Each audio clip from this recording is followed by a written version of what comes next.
आ, मुझे जरा कोई बताइएगा कि स्क्रीन शेयर हो रही है, जो मैंने स्तोत्र अभी इसके शेयर किया है वो दिख रहा है।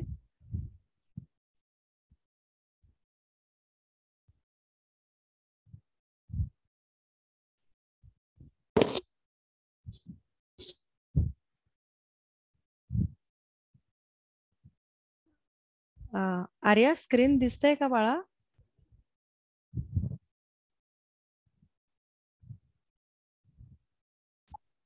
हो. दिसतंय ना? ओके, अच्छा।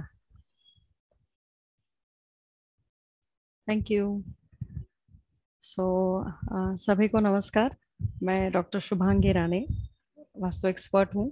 और आज आप सभी के सामने राम रक्षा स्तोत्र सिखाने के लिए आई हूँ। सो आशा करती हूँ कि आप जो ये राम रक्षा स्तोत्र सीखने आए हैं, मैं अपने ज्ञान के अनुसार आपको कुछ ना कुछ अच्छा देने की कोशिश करूंगी। अ, थोड़ा सा ये स्तोत्र के बारे में बताना चाहूंगी। राम रक्षा स्तोत्र ये बुध कौशिक ऋषि जी ने, जो कि श्री रामचंद्र जी के गुरु थे, उन्होंने लिखा हुआ है। और उन्होंने ये प्रभु श्री महादेव जी से ये प्राप्त किया हुआ है। इसका मैं जब अभी आपको स्तोत्र सिखाऊंगी तो उसका उल्लेख वहाँ आएगा। और उसके क्या क्या लाभ है वो थोड़े बताना चाहूंगी। कि नॉर्मली जब हम ये स्तोत्र पढ़ते हैं तो ये अपने आप में मंत्र रूपी स्तोत्र है। तो इस स्तोत्र को पढ़ते वक्त ऑटोमेटिकली आपके पास, या आप ये पढ़ते वक्त जो एनर्जी इंक्रीज होती है, एनहांस होती है, बढ़ती रहती है। तो वो एनर्जी आपके घर में आपके लिए, या आपका ऑरा क्लीन करने के लिए काफी काम में आती है। आ, बहुत बार ये देखा गया है कि जिस घर में भी कोई क्लेश हो रहा है, या कोई चीज अनइवन चीजें लगती है घर में होती है, या नॉर्मली ये भी कह सकते हैं कि ऐसी कोई चीज जो हम नॉर्मल लाइफ में नहीं पाते, कोई अलग चीज होती है, तब अगर ये स्तोत्र उस घर में बैठ के 11 बार चांट किया जाए तो उस घर के वाइब्रेशंस चेंज होते हैं। और ये हमने एक्सपीरियंस भी किया है, हमने देखा भी है, और मैं खुद उसका एक्सपीरियंस करती हूँ। इसका पॉजिटिव एनर्जी जनरेट करने में बहुत बड़ा हाथ होता है। तो आशा करती हूँ कि ये स्तोत्र आपको अच्छा लगेगा। आपकी कोई भी क्वेरी हो, आपको अगर कोई भी शंका आती है, तो ये सीखने के बाद आप या तो चार्ट में डाल दीजिए, या फिर आप पर्सनल में भी एक बार डाल सकते हैं, ताकि फिर हम वन टू वन उसका क्वेरी कर सके। ये सिखाते वक्त अगर आप बीच में ना टोके तो सभी को उसकी सुविधा होगी। ठीक है।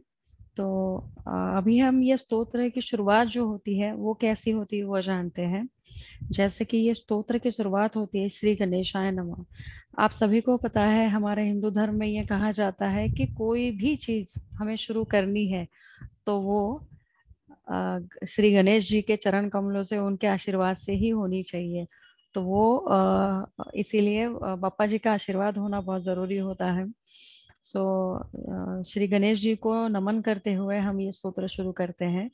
श्री गणेशाय नमः। अस्य श्रीराम रक्षा स्तोत्र मंत्रस्य बुधकौशिक ऋषिः श्री सीतारामचंद्रो देवता अनुष्ठुप् छन्दः सीता शक्तिः श्रीमद् हनुमान कीलकम्। श्रीरामचंद्र प्रीत्यर्थे जपे विनियोगः। अर्थात इसका अर्थ ये होता है कि श्री राम रक्षा स्तोत्र जो है ये महामंत्र स्वरूप है। ये स्तोत्र महादेव जी से, श्री भगवान शंकर महादेव, उनसे श्री बुध कौशिक ऋषि ने अपने साधना से, तप से ये प्राप्त किया हुआ है। इस राम रक्षा स्तोत्र के जो रचयिता है, जिन्होंने ये लिखा है, जिन्हें ये सूझा है, और ये स्तोत्र श्री बुध कौशिक ऋषि को स्वप्न में दृष्टांत देके महादेव जी ने दिया है। तब उन्होंने ये सुबह, सुबह मतलब जब हमें प्रातःकाल कहते हैं, जो कि 4 बजे का समय होता है, उस वक्त उनको ये सूझा है। तो जैसे नॉर्मली हम कहते हैं कि प्रातःकाल में हमें सूझी हुई कोई इच्छा या कोई भी ऐसी चीज वो अच्छी होती है और वो बहुत पॉजिटिव एनर्जी क्रिएट करती है। तब ये सुबह ब्रह्म मुहूर्त पे सूचा हुआ बुध कौशिक ऋषि जी को स्तोत्र है। और श्री सीता और श्री रामचंद्र ये इस स्तोत्र के देवता है, जिनकी हम याचना करते हैं या जिन्हें हम मनाते हैं। स्तोत्र हमेशा कुछ न कुछ याचना रूपी होता है, ताकि हम उस भगवान का अच्छा स्तोत्र गा सके, उनके बारे में उनकी जो गुण है उसको दर्शा सके। और वो दर्शाने के बाद इस स्तोत्र को उसमें ढाया गया है। यहाँ पे एक चीज अपने जैसे अभी मैंने पढ़ी अनुष्टुप छंद। तो ये जो स्तोत्र है, अनुष्टुप छंद ऐसा क्यों कहा गया है, तो मैं आगे इसके बारे में बताऊंगी कि 7 तरह के छंद होते हैं जब कोई भी काव्य लिखा जाता है या स्तोत्र लिखा जाता है। तो उसमें से एक छंद है जो अनुष्टुप, जो इस स्तोत्र में पाया गया है, और उसी की वजह से ये बना, उसी लय में ये बनाया गया है। तो और इस स्तोत्र की जो शक्ति है, श्री सीता माता है, श्री जगत जननी है, तो वो इस स्तोत्र की शक्ति है। तो आप जब भी शक्ति प्राप्त करना चाहता है कोई, या कोई बहुत डल महसूस कर रहा है, उसे एनर्जी चाहिए या अच्छे पॉजिटिव थॉट चाहिए, तो ये स्तोत्र रामवान उपाय साबित हो सकता है। इस स्तोत्र के हनुमान जो है, ये स्तोत्र के कीलकम, जैसे मैंने कहा कि श्रीमद् हनुमान कीलकम, तो कीलकम का अर्थ ये होता है जो आधार स्तंभ होते हैं, जो मेन स्ट्रॉन्ग पॉइंट होते हैं, कवच, जो इस सब को होल्ड करके या इससे क्रिएट होने वाली एनर्जी को होल्ड करके, इस स्तोत्र का जो एनर्जी होल्ड करके आपको प्रदान करने का काम ये श्री हनुमान जी करेंगे इस स्तोत्र के लिए। अभी श्री रामचंद्र जी का नाम बार बार जपने से या उसका जप होना चाहिए, उसे सब सब लोगों को आने वाला जो उसका रिजल्ट है वो बहुत अच्छा स्ट्रॉन्ग आना चाहिए। इसीलिए इस मंत्र का स्तोत्र में कन्वर्ट, या आप कह सकते हैं जो बड़ा स्तोत्र है उसे मंत्र रूपी बनाया गया है। तो आप देखेंगे तो नॉर्मल स्तोत्र हम पढ़ते हैं तो पढ़ते वक्त एक बुक की तरह या एक पाठ की तरह पढ़ते हैं, बट मेरे ख्याल से ये ऐसा एकमेव बड़ा स्तोत्र है जो मंत्र रूपी गाया जाता है। अभी थोड़ी देर पहले मैंने आपसे जैसे कहा कि ये अनुष्टुप छंद कहा गया है इसमें।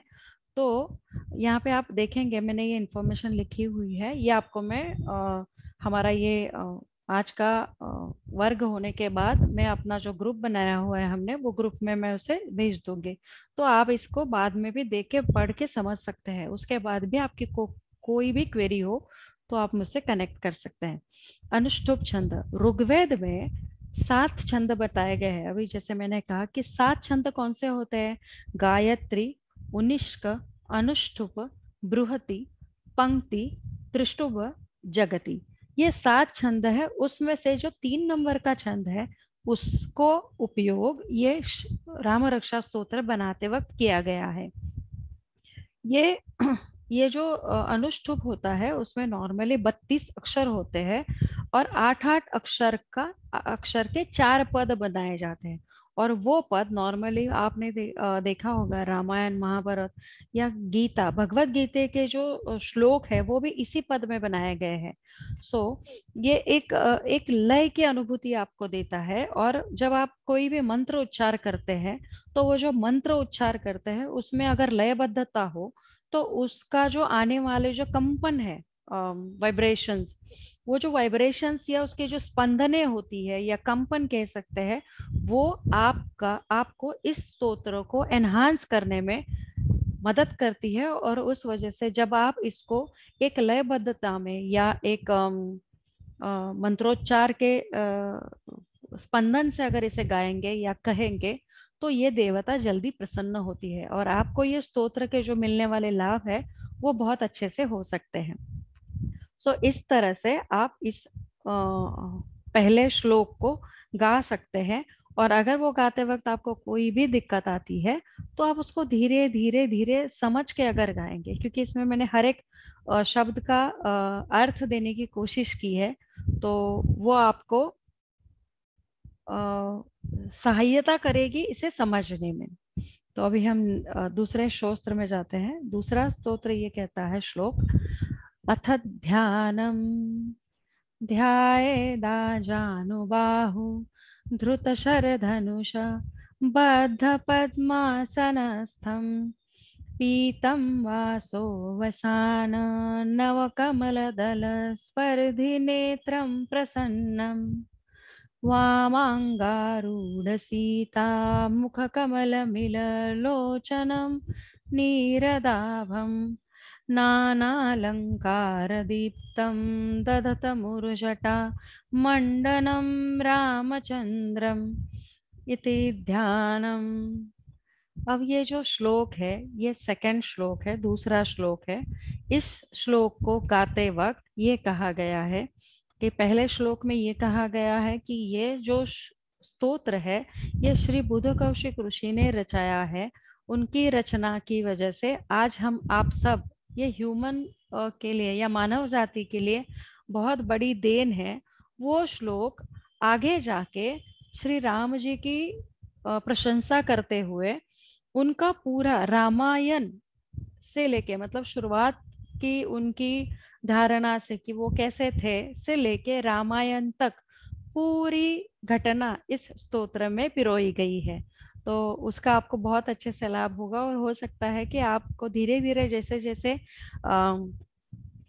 इसके पन्ने सुलझते जाएंगे ये श्लोक के, तो आपको आप इसको महसूस कर सकते हैं कि इसमें ये रामायण इसको बहुत अंश कुछ अंश रामायण के इसमें है, तो वो आप उसको गा रहे हो।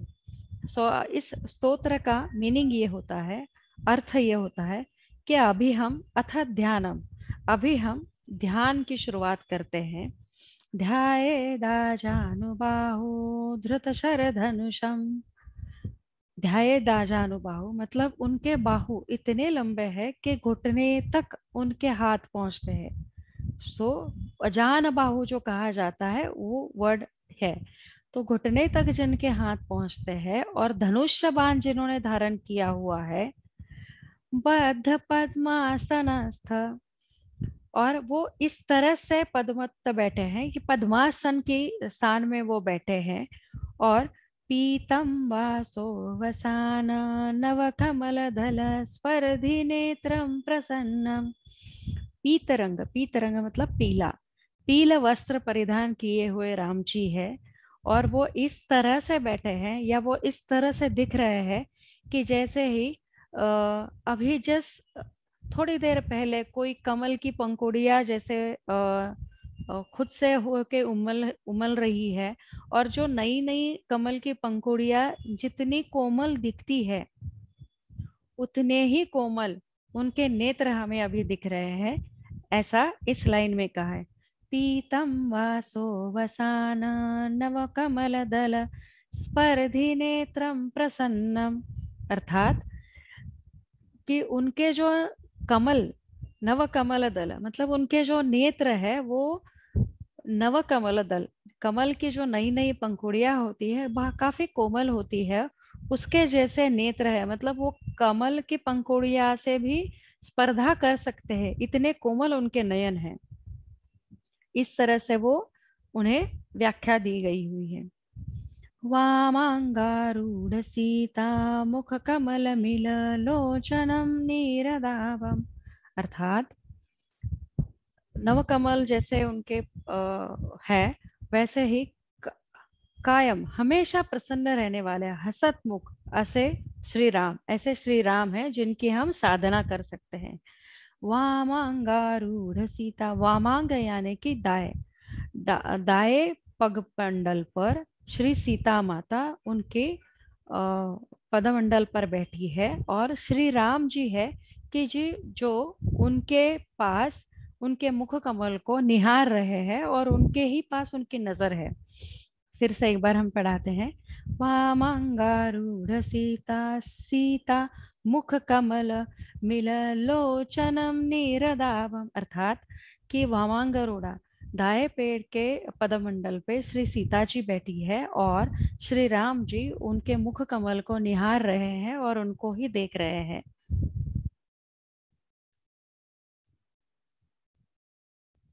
दूसरे श्लोक की चौथी लाइन ये कहती है, नानालंकार दीप्तम ददत मूर्छटा मंडनम रामचंद्रम, अर्थात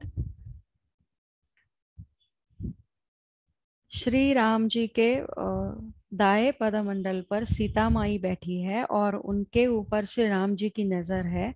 श्री राम जी की जो कांति है वो मेघश्याम है, मेघश्याम है। और उन्होंने काफी अलंकार पहने हुए हैं, बहुत सारे अलंकार से उनकी कांति सुशोभित हुई है, श्री राम जी की और श्री सीता मैया की भी। तो उस वजह से, वो अलंकार की वजह से श्री राम जी का चेहरा बहुत ही सुंदर, बहुत ही सुंदर दिख रहा है। ताकि उन दोनों का चेहरे पे जो आने वाली एक लई है, ऊर्जा है, या जो तेज है, वो अलंकार की वजह से और सुशोभित हो रहे हैं। और उस वजह से हमारे श्री राम जी और श्री सीता मैया बहुत सुंदर दिख रहे हैं। यह कल्पना इस स्तोत्र में उन्होंने की हुई है। इस तरह से आज के ये दो स्तोत्र हमने आपको सिखाए हैं। अभी हम आपको आज पूरी राम रक्षा कह के मैं कहूंगी और मेरे पीछे आप कहिएगा। तो उससे क्या होगा कि वो राम रक्षा जो है वो आपको बार बार बार बार कहने से आपको वो याद हो जाएगी। ठीक है, 1-2 मिनट दीजिए मुझे।